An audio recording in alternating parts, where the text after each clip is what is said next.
Hello everyone, welcome to my channel that is concept with Ritu. तो आज हम continue कर रहे हैं अपनी पीजीटी कॉमर्स टीचर्स की सीरीज को, जो है डेली एमसीक्यूज की। और इसमें हम 10 एमसीक्यूज जो हैं वो डेली प्रैक्टिस करते हैं, जो पीवाईक्यूज से लिए जाते हैं। ठीक है, ताकि आपको ये पता चल सके जो आने वाले एग्जाम्स हैं उनमें किस तरीके के क्वेश्चंस पूछे जाते हैं।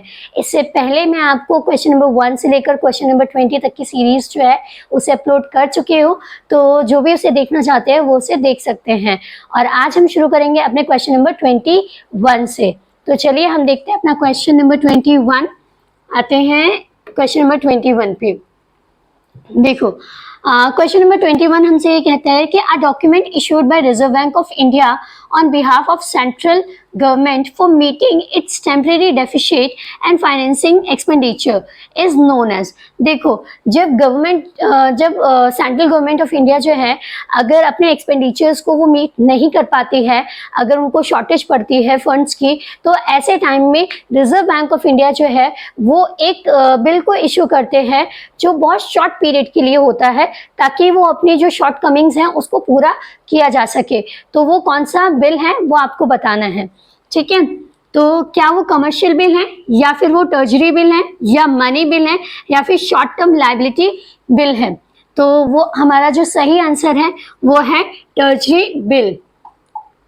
ट्रेजरी बिल, क्योंकि ट्रेजरी बिल क्या होता है? देखो, ट्रेजरी बिल का मतलब होता है कि treasury bills are money market instrument. ये क्या है? ये एक मनी मार्केट इंस्ट्रूमेंट है। मनी मार्केट इंस्ट्रूमेंट है जिसे इशूड करते हैं by the government of India as a promissory note with guaranteed repayment at a later date.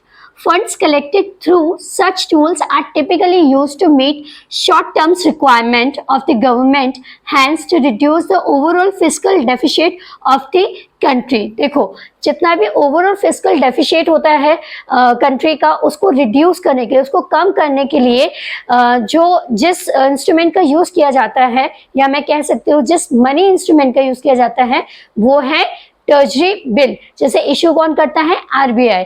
ये क्वेश्चन बहुत इंपॉर्टेंट है, तो आप इसको पढ़ना ना भूलना। ठीक है, नेक्स्ट आते हैं हम क्वेश्चन नंबर 22 पे।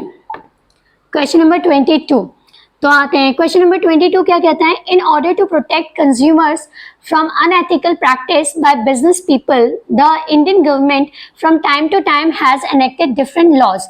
Which one of the following act does not come under that list? Okay, देखो, जैसे हम जानते हैं कि इंडिया के अंदर कंज्यूमर प्रोटेक्शन एक्ट जो है 1986 जो है वो एनेक्ट किया गया था। और वो इसलिए एनेक्ट किया गया था ताकि जो अनएथिकल प्रैक्टिसेस हो रही हैं कंज्यूमर्स के साथ में वो ना हो। ठीक है, जो भी बिजनेसमैन हैं या ट्रेडर्स हैं, जो भी अनएथिकल प्रैक्टिसेस वो करते हैं कंज्यूमर्स के साथ, वो ना हो, उसे रोकने के लिए जो गवर्नमेंट ऑफ इंडिया थी उन्होंने ये एक्ट जो था वो बनाया था। ठीक है, तो अब ये पूछा जा रहा है इसमें कि इनमें से कौन सा है एक्ट जो इसके अंदर नहीं आता है। तो पहला है सेल्स ऑफ गुड्स एक्ट 1930। ठीक है, सेकेंड ऑप्शन है हमारा the standards of purchasing and measuring act 1956, the Drugs and Cosmetic Act 1940. Then last one is the Indian Standard Institution Certification Act 1952. तो देखो, इसका सही आंसर जो है वो है हमारा option B, the standard of purchasing and measures act 1956। ये जो एक्ट है हमारा वो हमारे कंज्यूमर प्रोटेक्शन एक्ट में नहीं आता, क्योंकि देखो इसमें नेक्स्ट क्वेश्चन पे, दैट इज क्वेश्चन नंबर जो है हमारा क्वेश्चन नंबर 23। तो क्वेश्चन नंबर 23 पे आते हैं। क्वेश्चन नंबर 23 क्या कहता है? According to the section 2 sub section 1 सब sections of the consumer protection act 1986। देखो, कंज्यूमर प्रोटेक्शन एक्ट कितना ज्यादा इंपॉर्टेंट है कि ये सेम ईयर के क्वेश्चन पेपर में सेकेंड टाइम इसके बारे में क्वेश्चन आया है। ठीक है, the term consumer is defined as, तो जो कंज्यूमर टर्म है उसे किस तरीके से डिफाइन किया गया है इस कंज्यूमर प्रोटेक्शन एक्ट 1986 में, आपको वो बताना है। A person who buys any goods for a considerations. Okay, एक ऐसा पर्सन जो गुड्स को खरीदता है ठीक है, वो या अ पर्सन हु हायर और avail of any services for a consideration, या कोई ऐसा पर्सन जो हायर करता है या फिर अवेल करता है किस चीज को, सर्विसेज को, ठीक है। तो इनमें से कौन सा है जो कंज्यूमर की डेफिनेशन है अकॉर्डिंग टू दिस एक्ट? तो ऑप्शन ए हमारा कहता है ओनली ए, ऑप्शन बी कहता है ओनली बी, ऑप्शन सी कहता है B both A and B, और ऑप्शन डी कहता है नीदर ए नॉर बी, ठीक है। तो इसका जो आंसर है वो है हमारा ऑप्शन सी, क्योंकि ये दोनों ही जो है वो कंज्यूमर की डेफिनेशन के अंदर आती है, ठीक है। तो चलिए अब हम चलते हैं अपने नेक्स्ट क्वेश्चन पे, that is question number 24। Question number 24 ये कहता है कि which of these is not a salient features of the consumer protection act 1986। मैं बोल रही हूँ आपसे ये बहुत ज्यादा इंपॉर्टेंट है, क्योंकि ये जो है consumer protection act 1986 class 12th business studies का लास्ट चैप्टर है, that is I think chapter 12 है, और ये बहुत ज़्यादा इम्पॉर्टेंट है एज एन कॉमर्स टीचर के तौर पे कि आपको ये चैप्टर जो है ये आना ही चाहिए, तो इसलिए इस चैप्टर को आप बिल्कुल भी मत छोड़ना, ठीक है। सो आते हैं हम अपने क्वेश्चंस पे, ऑप्शन पे, sorry. It is indeed a very unique and highly progressive piece of social welfare legislation and is acclaimed as the Magna Carta of Indian consumers. Okay, it applies to all goods and services unless otherwise expressly notified by the central government. C जो है, it allows filing of class action complaints on behalf of group of consumer having common interest. The hallmark of the act is that it has not set a time frame for the disposal of cases. देखो, इसमें जो है आपसे पूछा जा रहा है silent feature, salient features बताने हैं हमें किसके, कंज्यूमर प्रोटेक्शन एक्ट के 1986 की। तो देखो जो पहला स्टेटमेंट है हमारा वो बिल्कुल ठीक है कि it is indeed a very unique and highly progressive piece of social welfare. Social welfare के लिए ये बहुत ही इम्पॉर्टेंट कह सकते हैं इसे माना गया था, जो कि एक मैग्ना कार्टा के तौर पे माना गया था, किसके लिए, इंडियन कंज्यूमर्स के लिए। तो ये जो है ये बिल्कुल सही है।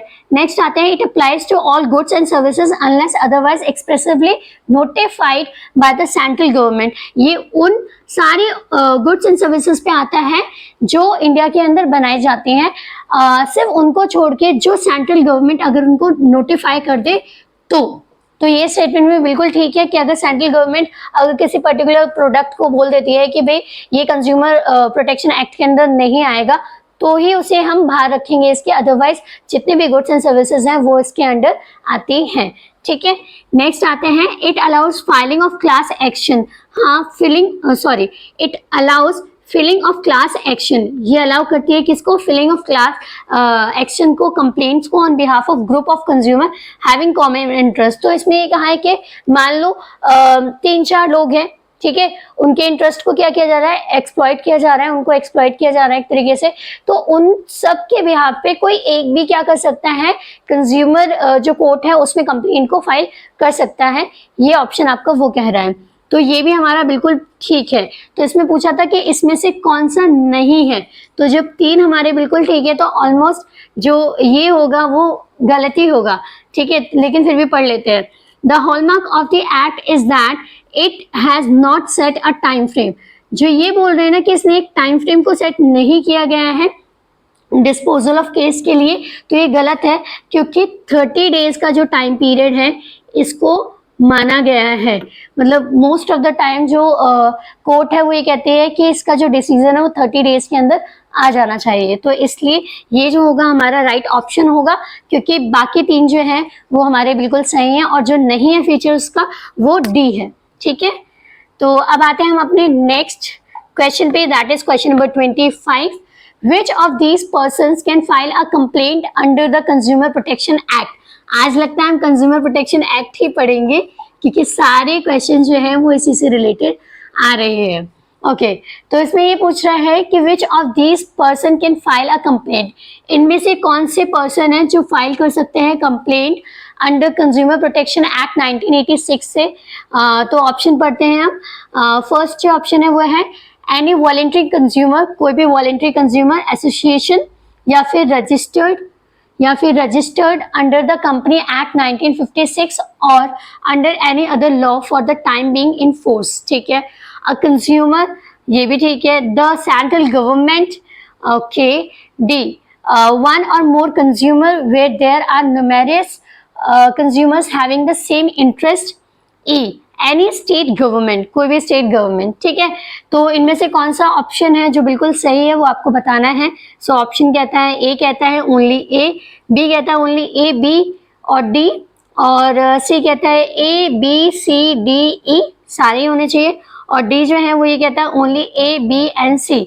तो आपको डिसाइड करना है कि इनमें से कौन है जो फाइल कर सकता है complaint under consumer protection act 1986। तो मेरे ख्याल से ये सारे ही कर सकते हैं, तो ऑप्शन सी जो है वो हमारा बिल्कुल करेक्ट होता है, क्योंकि कंज्यूमर प्रोटेक्शन एक्ट 1986 से कहता है कि कोई भी कंज्यूमर हो, अगर उसके साथ किसी भी तरीके का एक्सप्लॉयटेशन किया जा रहा है तो वो फाइल कर सकता है कंप्लेंट अगेंस्ट किसी भी बिजनेसमैन एंड ट्रेडर के खिलाफ। ठीक है, सो आते हैं हम अपने नेक्स्ट क्वेश्चन पे।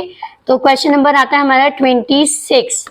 Question number 26, what is the objective of the MRTP act. Okay, कुछ नया आया, नहीं तो मुझे लग रहा था कि फिर से कंज्यूमर प्रोटेक्शन एक्ट आएगा।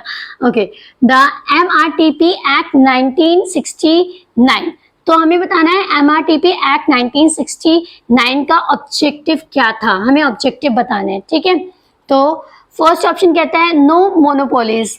ठीक है, फिर सेकंड कहता है to ensure that the operation of the economic system does not result in the concentration of the economic power to the common detriment. Okay, to prohibit restrictive and unfair trade practices which are prejudicial to public interest. Okay, तो हमें MRTP act 1969 के जो objectives हैं वो बताने हैं, और इसमें जो पहला कहता है कि नो मोनोपोलीज। देखो, मोनोपोलीज का मतलब होता है कि किसी एक के हाथ में पावर रहना। ठीक है, तो ये एक्ट जो है वो रिस्ट्रिक्ट करता है किसको, मार्केट के अंदर ट्रेडर्स को, कि किसी के एक के हाथ में मोनोपोली नहीं रहनी चाहिए, बल्कि सारी जो है वो जो भी बिजनेसमैन है वो इक्वली रहने चाहिए। ठीक है, तो उसे रोकने के लिए जो गवर्नमेंट है उन्होंने ये एक्ट बनाया था, तो ये तो हमारा बिल्कुल सही होता है ऑप्शन। ठीक है, तो ऑप्शन ए जो है वो हमारा बिल्कुल करेक्ट है। दूसरा जो है ऑप्शन वो ये कहता है to ensure that the operation of the economic system does not result in the concentration of economic power. ये भी हमारा बिल्कुल ठीक है, ताकि एक इकोनॉमिक पावर जो है उसका कंसंट्रेशन कुछ फ्यू हैंड्स में ना रहे, ये भी ठीक है। नेक्स्ट आता है to prohibit restrictive and unfair trade practice. हाँ, ये रेस्ट्रिक्ट करता है किसको, प्रोहिबिट करता है restrictive and unfair trade practices को, तो ये भी बिल्कुल ठीक है, ताकि पब्लिक इंटरेस्ट का ख्याल रखा जा सके। तो ये क्या है, ये तीनों के तीनों ही हमारे ऑब्जेक्टिव बनते हैं। तो आंसर आई थिंक डी जो है हमारा ऑप्शन हमें मिल चुका है, क्या डी जो है वो बिल्कुल भी करेक्ट है। ठीक है, अब आते हैं हम नेक्स्ट क्वेश्चन पे, that is question number 27। Question number 27 क्या कहता है, देखो, A dash in relation to any goods means a person who sells और distribute any goods for sale. अच्छा, कोई भी हमें यहाँ डैश को फिल करना है कि ये कौन है जो क्या करता है, गुड्स को खरीदता है उसको सेल करने के पर्पज से। ठीक है, ये बताना है। तो वो कौन है, मैन्युफैक्चरर है? नहीं, मैन्युफैक्चरर तो मैन्युफैक्चर करता है गुड्स को। Trader, seller, buyer. तो जब मतलब गुड्स को कोई एक ऐसा पर्सन जो गुड्स को सेल करता है ताकि वो आगे फर्दर उसको रीसेल कर सके, तो वो कौन है, वो है ट्रेडर। तो हमारा जो सही ऑप्शन बनता है वो बी बनता है। ठीक है, अब आते हैं हम अपने नेक्स्ट क्वेश्चन पे, that is question number 28। What is a bank rate. Okay, कुछ नया क्वेश्चन आया है। बैंक रेट किसे कहते हैं, the rate of interest charge by the RBI on loans to commercial bank. Okay, option 1 जो है वो हमें ये कहता है कि ये वो रेट ऑफ इंटरेस्ट है जो चार्ज किया जाता है किसके द्वारा, RBI के द्वारा, किसके ऊपर, कमर्शियल बैंक्स के ऊपर किया जाता है जब वो उनको लोन्स देते हैं। ऑप्शन बी हमसे कहता है the rate of interest charge by the RBI on loans to agriculture bank. ये वो रेट ऑफ इंटरेस्ट है जो आरबीआई चार्ज करता है किसके ऊपर, जब एग्रीकल्चरल लोन दिया जाता है बैंक्स को तो उनके ऊपर इसे क्या किया जाता है, चार्ज किया जाता है। ऑप्शन सी कहते हैं the rate of interest charge by the RBI on loans to state banks. ये वो रेट ऑफ इंटरेस्ट है जो चार्ज किया जाता है आरबीआई के द्वारा किसके लिए, लोन्स टू स्टेट बैंक। जब वो स्टेट बैंक्स को लोन देती है तो भी ये चार्ज करती है। और डी कहता है the rate of interest charge by the RBI on loans to government of India, या फिर वो गवर्नमेंट ऑफ इंडिया को जब लोन देती है तब इसको चार्ज किया जाता है। तो ये कौन सा है, तो बैंक रेट हम किसे कहेंगे, तो जैसे कि आप सभी जानते होंगे कि जो बैंक रेट है हमारा वो कब मतलब ये आरबीआई के द्वारा कब चार्ज किया जाता है, जब वो कमर्शियल बैंक्स को लोन देती है तब चार्ज किया जाता है। तो हमारा जो ऑप्शन ए है वो बिल्कुल सही है। ठीक है, तो अब आते हैं हम अपने नेक्स्ट क्वेश्चन के ऊपर, that is question number 29। Okay, so question number 29 क्या कहता है, dash which was originally use to measure the distribution of wealth and income is now also used to study the distribution of profit, wages and turnover, etc. It is a graphic method of studying dispersion. It is a double cumulative percentage graph used in determining the extent of inequalities of items. Okay, तो ये इनमें से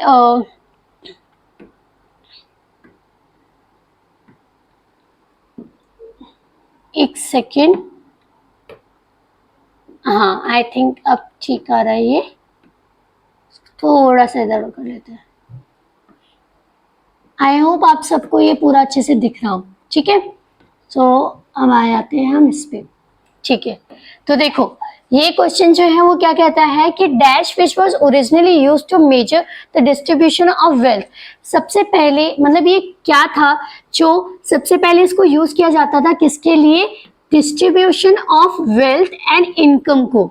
ठीक है, is now also use to study the distribution of profit, और अब इसको use किया जा रहा है प्रॉफिट का डिस्ट्रीब्यूशन देखने के लिए, वेजेस का एंड टर्नओवर का।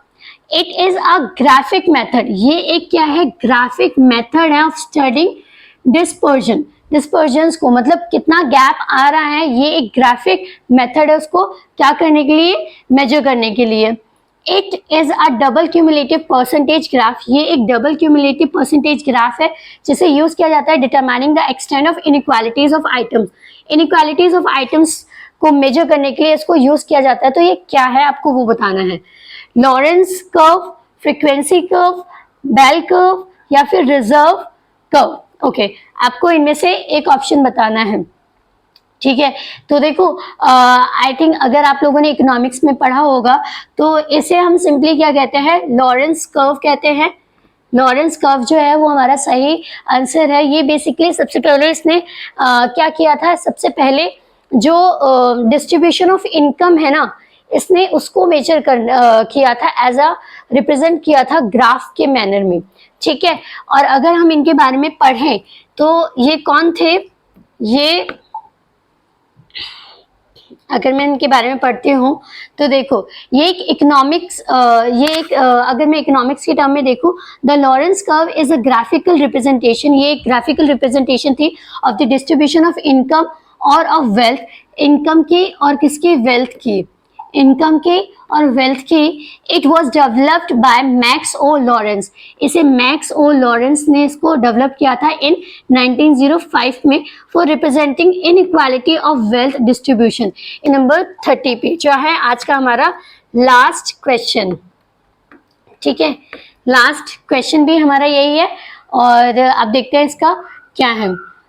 Which of the following 5-year plans basis was formed by the strategy popularly known as the Nehru-Mahalanobis strategies? Okay, इनमें से कौन सी strategies थी 5-year plan के जिसे नेहरू महालनोबिस strategies कहा गया था, इनका नाम दिया गया था? तो वो हमारा कौन सा था, सेकेंड प्लान था, थर्ड प्लान था, फिफ्थ प्लान था या फिर फर्स्ट प्लान था? तो वो हमारा था सेकेंड प्लान।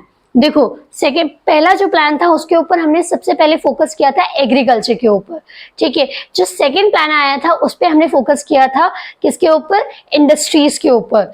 तो जो हमारे पीसी महाना लोबीज जो थे वो एक इकोनॉमिस्ट थे, ठीक है, और इन्होंने हमें इंडस्ट्रीज का स्ट्रक्चर कैसा होना चाहिए, उसकी ग्रोथ कैसे होनी चाहिए, उसका डेवलपमेंट कैसा होना चाहिए, ये उन्होंने हमें सेकेंड 5 ईयर प्लान में एक तरीके से कह सकते हैं कि इसे डिजाइन करके हमें बताया था, ठीक है। तो इसीलिए इसको second 5 year plan second 5 year plan को इसीलिए नेहरू महालनोबिस प्लान भी कहा जाता है। तो इसकी एक्सप्लेनेशन देख लेते हैं। इसकी एक्सप्लेनेशन है ऐसे, okay. It was made by the duration of 1956, इसे 1956 में बनाया गया था टू 1961 तक के लिए under the leadership of Jawaharlal Nehru. It was based on the PC Mahalanobis model made in the year 1953। इस मॉडल के ऊपर बेस्ड था ये। इट्स मेन फोकस, इसका जो मेन फोकस जो था was on the industrial development of the country. जो इंडस्ट्रियल डेवलपमेंट है उसको करना था, ठीक है। This plan lag behind it's target, लेकिन ये जो प्लान था ना ये अपने टारगेट से पीछे रहा था, जिसकी वजह से इसे काफी क्रिटिसाइज भी किया गया था। मतलब इसका जो टारगेट था ग्रोथ का वो था 4.5% का, लेकिन इसने अचीव किया था कितना, सिर्फ 4.27% ही किया था। However, this plan was criticized by many experts। बहुत सारे एक्सपर्ट्स ने इस प्लान को क्रिटिसाइज किया था। As a result India faced a payment crisis, और इसकी वजह से इंडिया को पेमेंट क्राइसिस भी फेस करने पड़ गए थे इन द ईयर 1957 में। तो इसे हम कहते हैं पीसी महालनोबिस मॉडल, जो हमारा सेकेंड 5 ईयर प्लान था इसको कहते हैं। तो आज के जो 30 क्वेश्चंस आज के जो 10 क्वेश्चंस थे वो हमारे खत्म होते हैं। और अगर आपको ये सीरीज मेरी यूजफुल लगती है तो उसे सब्सक्राइब करना, लाइक करना, and thank you so much.